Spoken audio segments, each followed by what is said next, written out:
Writer's Talk, brought to you by Mithra Publishing, the third option.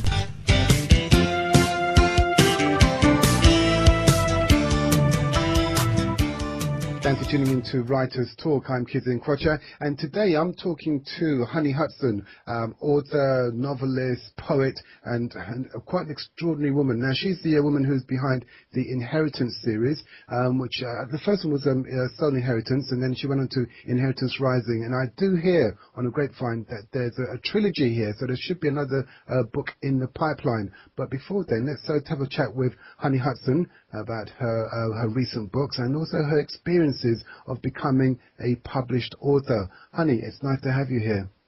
It's nice to be here. Thank you. Now, where are you? Because I looked at your biography online when we first spoke about a year ago, and you were living in somewhere in Virginia, in the mountains. Is that where you are now? I live in Southwest Virginia, up in the mountains. They're part of the Appalachian Mountains, and it's very, very productive to my writing. So it's a nice place to sit back and relax and write. Do you think you could write just as well if you were living in a city? No, there's no way. There's too much distraction, too much noise, too many people, I guess. I guess being in the countryside, you've certainly got time to think and to walk around and to be with nature as well, haven't you? Yeah, that's true. You can take a walk anytime that your brain needs a little recharging, or go out and feed the birds or run off the wildlife.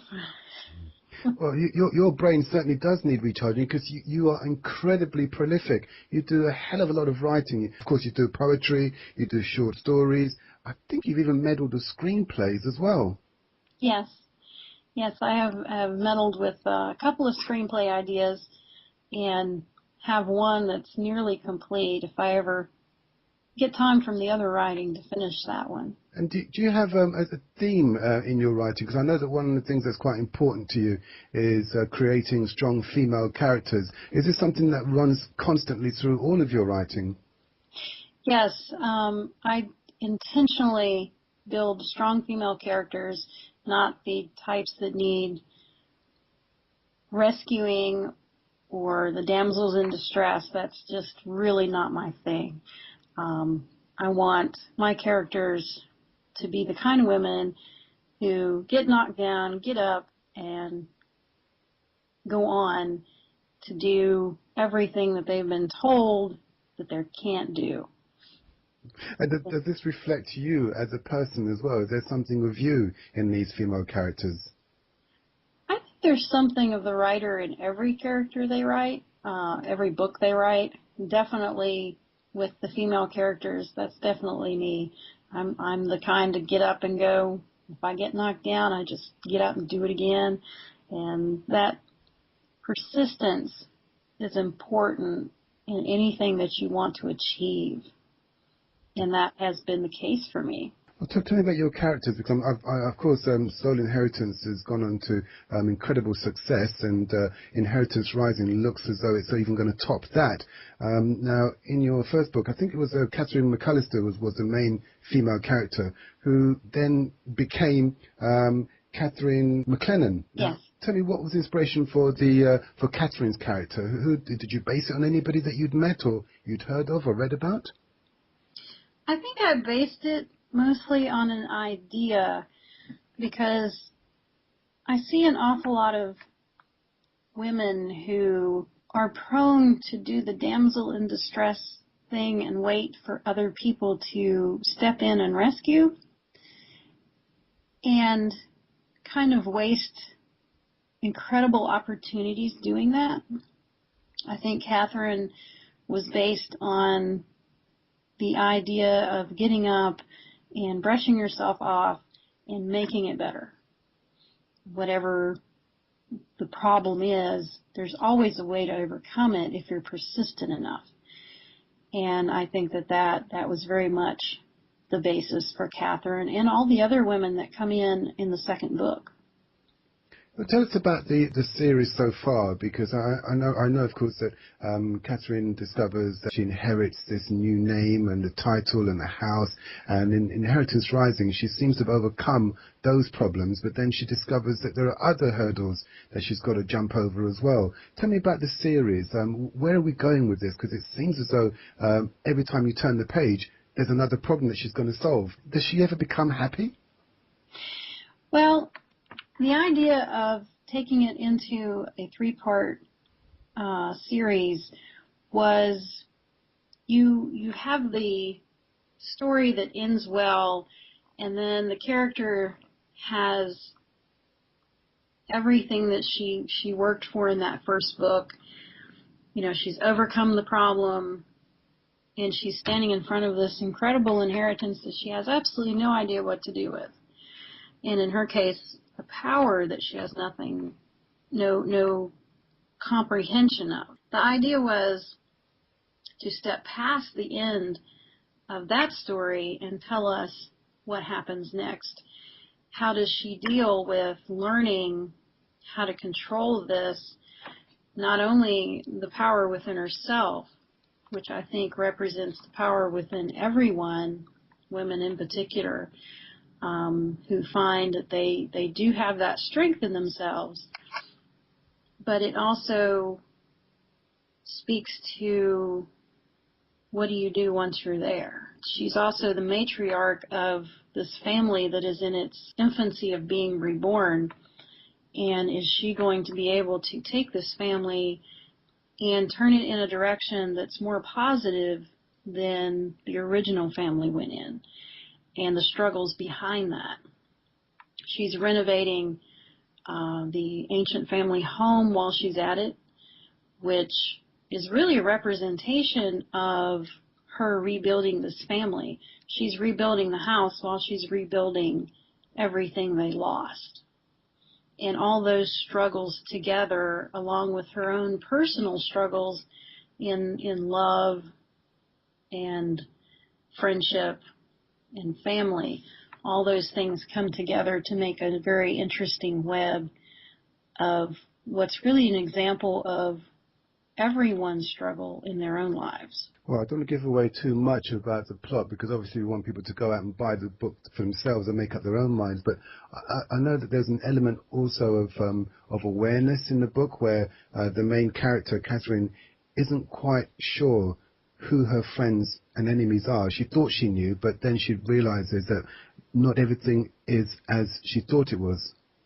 Right. And this is an ongoing theme, I think, through the whole series, in that we never really know until that moment of truth what is and isn't really what we think it is. And that's reflected for this character as well. She has all these people around her who are becoming her family, but at the same time, she doesn't know them except for what, of course, they want her to know, which is also a pretty good reflection of life. And she has to find out who are the friends and who are the enemies before it costs her the rebuilding of this family. Well, the book is a fascinating series, and when I'm reading, I kept wondering, how did she come up with these ideas? Absolutely amazing. Is there a third book in the making? Yes, the third book is in progress. Hoping to have that out by the end of 2013. Seems to be on schedule at this point, so that will be the final book in the series. I like books that have a series to them, but I think many times that 3 really is the limit, except in very exceptional cases. And I think you can do a lot in 3 books that if you try to extend it beyond that point, you start losing something that just is special about those books. And what happens in the end? Have you decided yet? I do know what happens, but I can't tell. Oh, go on, just give us a hint. Is it a happy ending? Is there a wedding? Yes, there is a wedding in book 3. Oh. Actually, more than one. More than one wedding? Oh, bliss. Really? um, and we get to meet a few new family members in book 3, which gets very interesting. Okay, well, I know that I'm speaking on behalf of your millions of fans out there, because I can't wait for the 3rd book to be published, and I don't want to wait. So when you're writing the 3rd book, could you just send me each page as you write it so that I can read it? We could discuss beta reading. Okay, all right. Well, I think I might hold you to that. Now, in my introduction, I did give an idea as to just how prolific you are. Now, honestly, listeners, if you know anything about Honey, you'll know that she writes and she writes and she writes. This isn't just natural talent, because I know that you went to Hollins University, and you did that screenwriting classes at Full Sail University, and you've been writing for a number of years. But one question I did want to put to you, and I'm sure a lot of people will be asking the same question, is when did you first discover that you had this passion, this hunger for writing? Actually, I have been writing since I was old enough to hold a crayon. Anything from just everyday oddities to essays to scribbles in class, which got me in lots of trouble on a regular basis. But that was okay, because it also landed me in classes with English teachers who focused on writing and creative writing. And that's why, because that was the only way they were going to get work out of me. So it's been a lifetime love, and it wasn't always supported by the people around me, but I kept going, and lo and behold, it turned out that it was enough of a talent that when I went to college very late because I was very poor and couldn't afford college. I went as an adult, and I started out in night classes at a local school, and through the English classes there, and one of my marketing teachers of all things, they sent me to Hollins University to apply for a scholarship on talent, and I won that scholarship, and that's how I ended up at Hollins University. Hollins not only taught me better ways to write, but they also taught me better ways to be that strong woman that comes out in my books, which was a phenomenal side effect that I think strengthened my writing. It strengthened everything about me and my writing. What inspires you to write? How do you get into that frame of mind? Do you have to go for a walk, or do you read the papers, or do you just talk to people to search for ideas?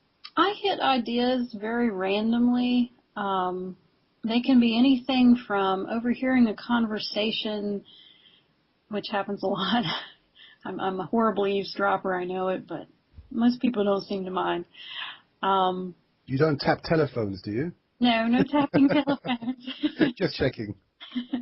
But sometimes shows about odd things. There's a series on right now concerning the universe and black holes that spurred a great idea. I don't write that kind of science fiction, but I passed it on to someone who does. A little bit of everything. It can be anything from a memory that someone spurs to just seeing something that hits a note. This series came from a sound. Of all things, just a sound. A sound? Yeah, just a sound. The baying of wolves, actually. So, it all comes from very unique places. And I have journals, and several dozen of them now, that I write these ideas and snippets and just scenes in.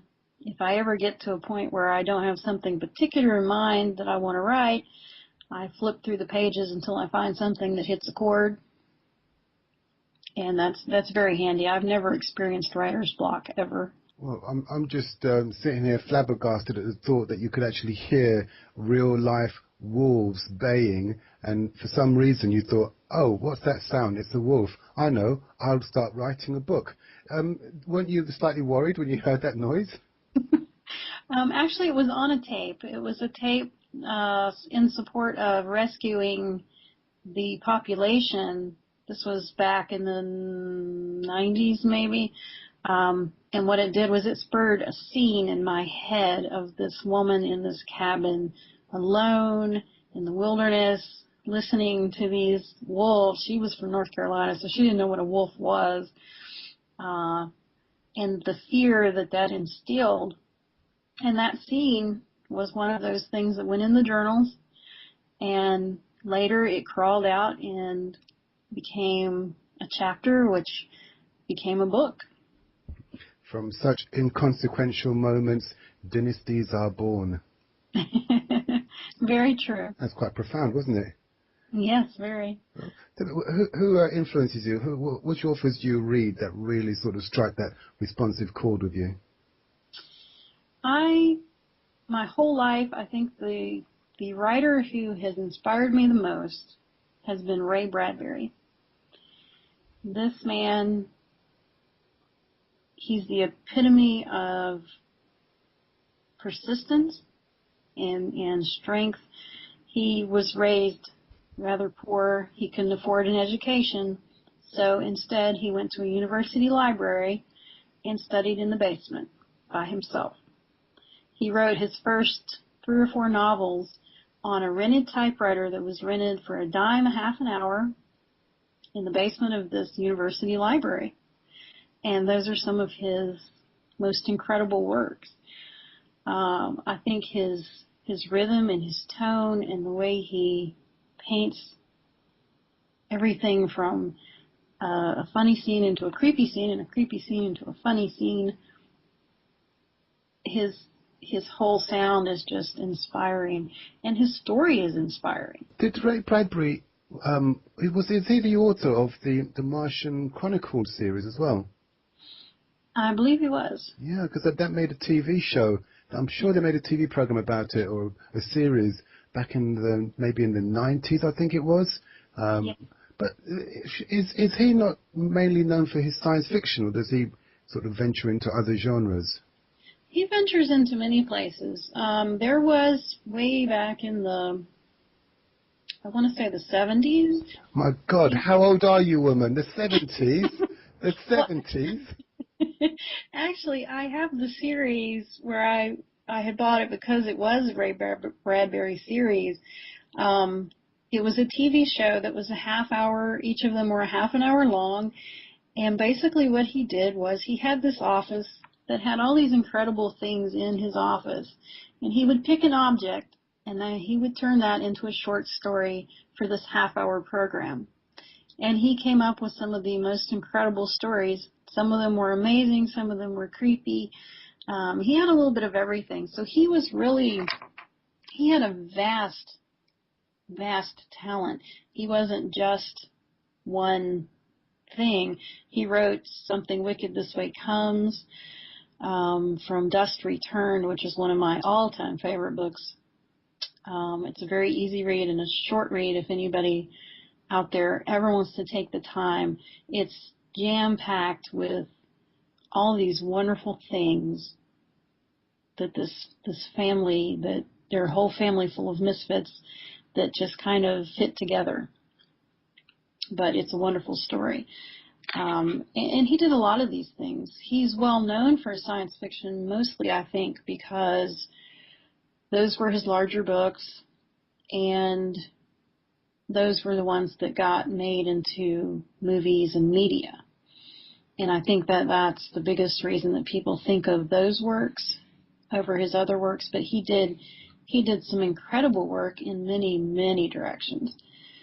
He was just one of the most prolific people, probably not outmatched by many others, Stephen King maybe, but just an amazing person. And of course he passed away this past year, which was... Really? yeah, it was an incredible loss to the literary world. Wow. I tell you what, you've just inspired me, because listening to you talking about Ray Bradbury and all his accomplishments, I'm thinking maybe we should introduce a section to a writer's talk where we invite authors to come on air and talk about the authors that have inspired them. Maybe why I like, or no, why I read, and then it will be a series just based on authors that have influenced us. What do you think? I think that would be a wonderful thing, because I think you'll find most writers, and readers for that matter, are inspired by one person who catches their attention and imagination in such a way that they spend the rest of their life reading, looking for someone else that can match it. Well, I think you're going to be my official muse. I'm going to have your picture on my... No, that's a bit spooky, isn't it, really? Moving swiftly on. Now, imagine, honey, imagine you were faced with a dilemma where you either had to have 5 years in prison or never write again. So you've got to choose. Either go to prison for 5 years or never write again, and you don't go to prison. What would you choose? I'll take the prison. No, you wouldn't, would you? Oh, yes, I would. Really? We'd have 5 years of uninterrupted time to write. Okay, that's good thinking. That's a really good answer. Really good answer. Did you rehearse that? No, not at all. 5 years. Honey Hutson, you are an absolute genius. Now, I'm sure a lot of would-be authors are sitting here listening to this show and taking notes and trying to emulate your success and your determination. What piece of advice would you give to a would-be novelist, would-be author that's keen to become published? What would you say to them that's really going to keep them going? Never stop writing. Always write for yourself and your reader. And persistence is the key. Those are the 3 most important things that you will need. Persistence is the key. Well, wise words indeed. You've been listening to Honey Hutson live on Writers Talk. I'm Kizzy Nkwocha. Honey, it's been amazing having you here, and we're looking forward to the 3rd part of the Inheritance series. You say it's going to be due out, 2014, did you say? Hoping the end of 2013, and I've got 2 other books that should be coming out this year as well that are not associated with the series. So we're looking forward to a pretty good year. Speaking on behalf of millions of your fans all over the world, I can't wait. Get off the phone, start writing. Honey, it's been fantastic talking to you. Thank you so much. Thank you.